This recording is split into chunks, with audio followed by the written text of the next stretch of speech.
Are you a student, a university student, or a high school student, and school has been super boring for you? You've been contemplating if you should drop out, leave school, and do that passion of yours, probably start a business, but then you're thinking if that's the right decision to do, etc., etc. I have been in that same situation before, which I eventually dropped out of school at the age of 19, and I share all this in part one of this video. I go to share my story and how I dropped out and the reason that it made to drop out, and then I share some of the lessons that I learned. Now, if you haven't watched that video, I'll ask you to go watch that first and then come here. This is the continuation of part one, which is now part two. So for you who are in part one, I know you've realized that the video just cut off just like that. It wasn't really fair. I just realized my phone, it just went out like 20 minutes in. I didn't have enough storage. So now I'm going to continue to where I left off. So in this video, I tried to plan it a little bit more. We're going to touch three things. I'm going to try to touch all those in 20 minutes. So the first thing, I'm going to talk about the why question. That's where I ended, and I started talking about why you should always ask the why question and how that is going to be the thing that is going to help you mine your potential and get closer and closer to discovering your purpose. I'm going to touch that, and then I'm going to touch three things. That was like finishing up from where I left off. Then the three thing is I want to touch time and social media and how that is sucking your soul. I know that's a quite interesting title. And then the second one, I'm going to touch the focus is you. What does that mean? I want you to know that the focus is you, and that is the key to your next level, to your breakthrough. And the last one, I'm going to touch, I listened to the entire video and I realized I did not answer the question, how do you find your passion? How do you find your potential? So we're going to focus on that in the next 20 minutes. I'm just going to see that this doesn't go off on me again. So let's do this. So I ended at the place where I was telling you why is the why question is significant. The why question is significant because everything that you're living right now is most probably a lie that somebody told you, a lie that somebody told your parents, and now they're living that lie, and to you that lie is a reality. And everything that you see most probably isn't the life that you should be living right now, if not all of it, right? Most probably all of it is not the life you should be living right now.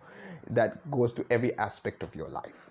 Now, the only way to break through that is when you start asking the questions why, when you start asking the questions what, when you start asking and questioning everything. I'm telling you, question everything.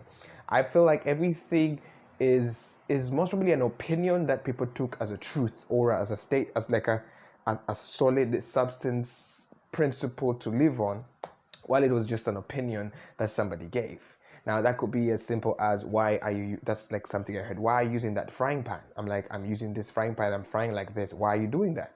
Well, because my grandmother told me. And we go to your grandmother's, why did you use that? Well, because my grandmother told me. And the grandmother of the grandmother says, well, I'm using this frying pan because I did not have 1, 2, 3 at this time, and because I didn't have this kind of oil or this kind of flour, this is the right frying pan to use. Now, this other person down the line, they shouldn't really be using the same frying pan because they have all the things that grandmother doesn't have. If only this person questioned, they could be living in the freedom of frying better food. I know that's a really crazy example, but I hope you get the example.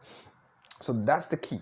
That's the advice that I'm giving you for you who are already in school and you're thinking like, school sucks, and you know you have to be there. I want you to start splitting your mind to also start thinking about yourself. Because why am I telling you this? Because the moment you're out of school, do you know what's going to happen? You're going to go into a new life that school has not trained you in. Now, if you're not prepared to walk into that life with at least something in your head or in your hands, or maybe a business that you have started, what's going to happen is you're going to have to take off from a very high level of friction, and there will be a lot of learning. I feel like there's going to be a lot of pain involved compared to if you do it while you're still in that runway. Now we're going to talk more about that. I hope that advice was useful. So let's go to those three things. The first thing I'm going to talk about time. I remember I told you that the question of dropping out or the question of not going to school, the question of is a question of clarity. It's not like I'm passionate about something, but the question is, what do you want, right? How deep are you into this? Can you prove to us that that's the thing you are willing to do, ready to do, not just by saying, by action, right? It's that action that will show us that this person's serious. If you just talk about it and don't do nothing about it, your parents won't believe you, right? They don't even know how to support you, right? So that's, I know some of the parents don't want to hear whatever that you want to work through, and I don't know what I will advise you on that. But what I can say is, um, most probably they were trained into what they're telling you to do so much that they don't believe there's a different reality, and they might not have an understanding of how much we have progressed. But then here's the question: they are your parents. They are our principals. You're under their authority, and you need to be an obedient kid. So it is for you to be able to find a way to strike the balance. Now you need wisdom to strike the balance where you are doing what they're saying you should do while you're under their house, but at the same time you're making space to be able to pursue you. Now I think that sometimes that is so difficult. But then as they start seeing what you're not doing to prove them wrong. You're doing because you know this is what you want and what you desire. They might not understand. So you're trying to create a dent for yourself. Once they see it, most probably they might look into this and say, hey, I did not know this is something that you can do and it can bring this level of fruit. Now, well and good, if they see it and support you. If they see and don't support you, then you're in the game of life. You're in the game. We're not going to talk about that. So here's the one thing that the three things, right? The first thing that I talk about time and how social media is sucking your soul, right? Why do I choose to talk about this in under the subject of should you drop out of school? Because again, the question is not should you drop out of school? The question is what do you want? Now, social media and school, let's just school, most probably I mentioned that it takes away so much of your time. It's a time waster. As much as you learn important things, I'm not devaluing it. There is form of value in it, right? And you have to go through it when you got to go through it. And if you can't get out of it, you have to stay there. But then you have to have the wisdom to to like the wisdom to know how to go through it but not lose it all, if you get what I mean. So one of the things that waste time, that I believe is social media, because I said when you're in school, whether that's high school or university, social media is a time thief. It's stealing the time that you can have while you're in holiday, when you're scrolling so much and you're in your TikTok and Snapchat, and you're probably maybe games, that is maybe internet games, you're playing Roblox. I don't know what it is that you're playing, right? Excuse me. So you're playing that so much, it's stealing your time, and that time you would otherwise have used to make yourself better. Now here's the thing. The game is a game of time. When you're watching Netflix, you're spending time. When you're watching a movie, you're spending time. When you're scrolling on TikTok, you're spending time, right? When you're in school, you're spending time, right? And all this time you're spending time, most probably you're spending time because of other people, like for other people, right? And most like social media and everything make money not out it like makes money out of your time. Like the hours you put in there, your attention is commoditized, because if they don't have viewers, if they don't have somebody to put their eyeballs on, what they can't do is they can't throw you an advert. When they throw you an advert, that will be like a YouTube advert or a TikTok sponsored or an Instagram sponsored or whatever it is. If they can't throw that to you, what's going to happen is they can make money, because that's how they make money. They get a lot of viewers.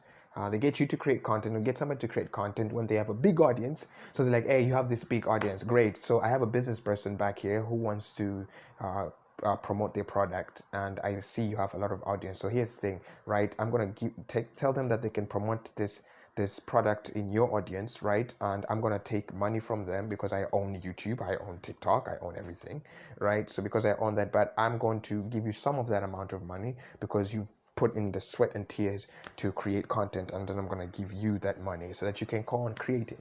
Now, on one side, if you're a consumer, that's not so good because if you're just watching videos, that's all you do, you're a consumer, right? You're just taking in stuff. I mean, whether that's good, whether that's bad, you're just taking in stuff and people making money out of you, right? So your time is taken, your attention is taken, and if your time is taken, your attention is taken, that means you don't have time for yourself. If you don't have time for yourself, you have no time to discover you. You have no time to learn you. You have no time to discover what can you give and what can you create for other people to make their life different. What can you do to impact? What's your purpose? What's your potential? What's your thing? What's your superpower?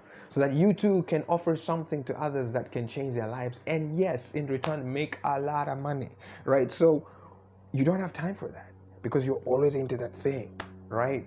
On the consumer side, that's bad, right? And if you look at the statistics, so far Tanzania is like we consume a lot. We consume a lot. The content creators on YouTube in TZ compared to content creators on YouTube in Kenya and other countries like so different. So right now I just realized the lights went off. No, that's not good. Sorry about that. My computer went to sleep and my light is connected to my computer. I'm like, oh, and I don't want to edit this video. It's gonna go like this. So yes, some stuff like this happened. So I hope that did distract you. Let's go on. So in other words, in that way, your time is being consumed. Now, on the creator side, it's a plus plus. If I'm creating this video and I'm putting it out there, that means I'm replicating my time. More people can watch this stuff, and when they do, they know more about me and what I'm about, but the value that I can offer them. You know, I build trust, I build trust, and they like me, maybe some don't. I'm not saying everybody will, and they want to be a part of my journey. And in that way, I'm building community. And when I'm building a community, YouTube can eventually pay me to help other people do what I love, do what I'm passionate about. So my point is, you don't just want to be a consumer, right? There's another place, there's another side. If you're using social media a lot, consider that you want to be a creator as well, right? Just consider it. Just consider that you also want to be a creator, especially TZ. Like especially because there's so much story and so much content in TZ, and I'm like, oh my god, you can talk about a lot of stuff. You can talk about food and culture. You can review restaurants. You can talk about Zanzibar itself, right? You can just talk about Indian Ocean and fish and just talk about the fish in the Indian Ocean, and that's it. You could talk about African art and African dresses. You could talk about what can you talk about again? You can talk about skincare products. You can talk about tribes. You can have a channel specifically for the Maasai tribe only, and that's all you do, right? You can talk about minerals. Like God, so much minerals in the land, right? I didn't even know that. Somebody showed me like a sheet, a PDF. Was it a PDF? And I looked at that. She's like, all these minerals are in TZ. Are you kidding me? And I was like, poof. You can talk about that. You can talk about, you can even go into the history of TZ and just talk about the history. I mean, people cover the history of TZ not so well, but you can do it differently. You can talk, there's so many, if you're doing film, you can do short films on Tanzanian superheroes and just come up with a character and just create something. I big up for creators who are in TZ that are fighting and they're finding a way to express their creativity, even in the midst where there's a lot of sports, politics, and nonsense content, really. Right? So you can be the person who creates really good content. Actually, I'm just telling you, there's a really big opportunity for you to step out and stand out. You look at the music industry here in TZ and you're like, what? Why is it that there's no, like, there's a kind of creative music that is not there, right? You can be that person. So this is gone are the days where you're like, I have to do a white collar job. The creative economy, or the creators economy, what I mean when I say creators economy, for you don't know, is like, just think everybody who's creating like anything, how do I put this? Like I'm going to talk about content, whether that's light, sound, or words in any way to share a message and to express something, but in an artistic form or that just basically expresses them. So that could be a writer, or that could be a video creator, it could be a photographer, that could be a dancer, that could be a painter, that could be anyone who's just I need to look up and create a definition now, right? So all those that's the creator economy, and with social media, all that can be turned into assets that can be shared across all channels. That could be shared on YouTube. That could be shared different places, and people can see value. You can find people who you need are already there, right? People who can gain from you and will buy from you, who will see value in you, are already there. Probably not everybody will see value in you. In fact, not everyone will see value, right? But there are people who will appreciate you, not because you did so much, but because you're already designed for those people, to serve those people. It's for you just to discover your space so that they can be able to see you and for you to expose yourself the right way. So that's point two. I don't want to go through. I got 23. I still got some time. So the second thing that focuses you. The focus is you. What do I mean? You are the focus in all this. I want to drop out of school. I want to do this thing. I want to do that. It's not really about the actions that you take. Well, yes, the decisions you make are going to really counteract, or they're going to bring consequences. They're going to shape your future. Literally, that's how it is. But then I want you to know that in the midst of this social media thing, your time has been taken, everything. What is being wanted is you, right? What is required of is you. Like, people want your mind, people want your time. They just want to suck the life out of you and just make money out of you, right? Like, okay, not everybody, but I'm just saying most of the things that are built and the systems are like that, right? So you need to identify the value that you have, that your mind is valuable, that your emotions are valuable, that your entire being is valuable, that you are the gemstone, like you are the valuable, right? It's not really what you do that's valuable. Yes, what you do brings value to others, but you are valuable. So that means because you are valuable, the things you do can and should be valuable. Like, I don't know what I say there, but I hope you get the point. My point is you are valuable. So the significant thing here is you. And the moment you identify that and you understand that, you will place value on yourself, you will develop yourself, you will empower yourself, you will look in ways to grow, to become better, because you know that the purpose that you have here on earth is significant and you're here for a reason, and you will step out to become that. So that trickles down to point number three, which talks about how do I discover my purpose? How do I discover my potential? Now, I can rumble here and just tell you, you know what? You could like read 3 books, and when you read these 3 books, you will discover your purpose. Or if you like do this 6 things, it's gonna happen now. Like, I'm just gonna be honest with you. If you want to discover your purpose and what you can do, and what you are for, the only place that's going to happen, I'm telling you because I tried reading all the books. I tried asking all the people, watching all the YouTube videos, listening to the podcast.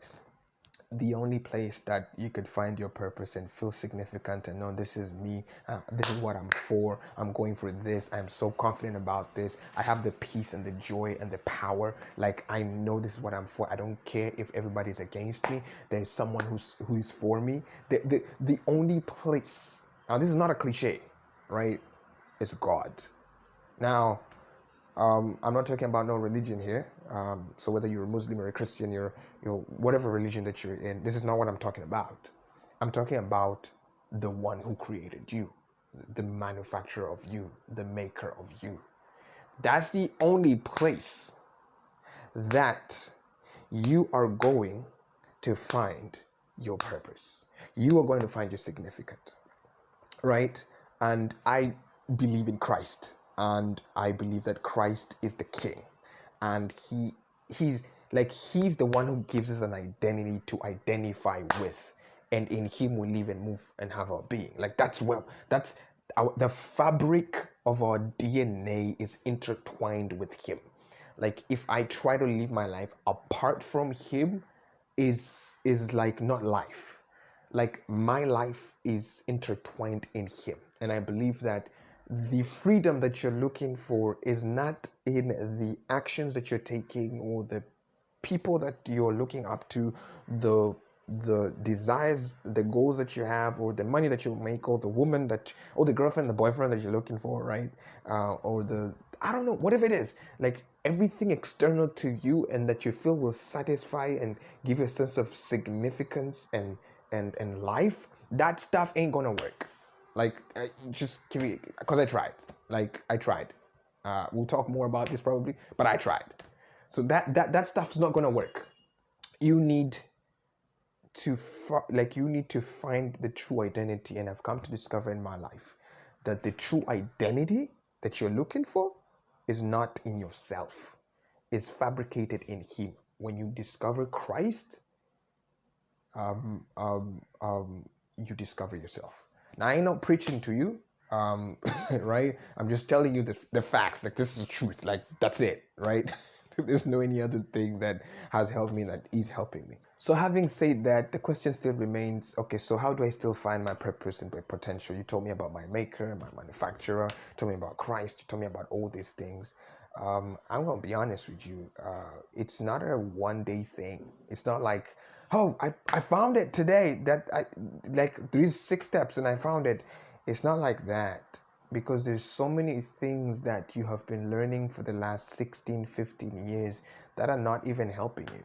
Like probably the last 20 years or 25 or 30. They ain't been helping you at all. They were just adding lies in your mind about who you are. You've been looking yourself in the mirror and you're like, you don't like yourself. Why? Well, because somebody told you you're not as beautiful, or probably Hollywood told you that. Or you look at yourself and you're like, I'm not enough. And all these lies are like just putting like trash in a big can. Putting trash in a big can, it's taken years. You've learned so many things about money, about health, about finance. You've just learned so many things about yourself that is not true. And the real you is down there shining like a gemstone, and then all this stuff and trash are up here. And it takes time to dig out this trash and to take out this trash, and that's the work of God that takes out that trash, and then we can see you start shining, and then you see, oh, I did not know I am this valuable. And as you start walking that journey, that's how it happens. You start to see the treasure that was thrown away and thought of as trash. So you are a treasure, and that's how you discover your purpose. And some of the things you can start paying attention to: what are the interests that pull you? Like, what are the things that pull you? What makes you passionate? But then those things are good, you start moving that direction. But the beauty is, if your root has not been worked on, that's your identity. Like, if you don't identify with the real you, it'll be a struggle even for you to follow your passion and feel fulfilled and satisfied. So yes, look at those interests. They're really good, right? Look at the passion. I love speaking. Like, I wouldn't be talking to this camera if I didn't, right? Maybe not. Oh, I love writing. So look into those, and I hope this has been useful to you. Leave a comment in the comment section below. And I know who you, like I know you're listening to me, whoever you are, and you know that is you. Leave a comment. Leave a comment in the comment section below, because I really like to know what you think about this. Not really what you think. I really like to know if you have any questions. Not what you think. Any questions, right? Any comments, right? Plus, it helps push this video to more people who wanted to hear. And please send this to those 2-3 friends of yours who you know need to hear this. Tell them to watch part 1, then part 2. Apart from that, thank you so much. Don't forget to subscribe, like right now, so that it can really help grow the channel. It's good. So I thank you for your support too, because if you don't subscribe, then it's like, you watch it, right, and then you don't subscribe, then like the channel don't grow, and then we don't get a way to get more equipment, etc., which you want, I believe, I hope, cross my fingers. Apart from that, thank you so much. Take care and have a great time. Merry Christmas? No, probably this is not even Merry Christmas. Stay blessed. By the way, this is Kevin Matili, and cheers.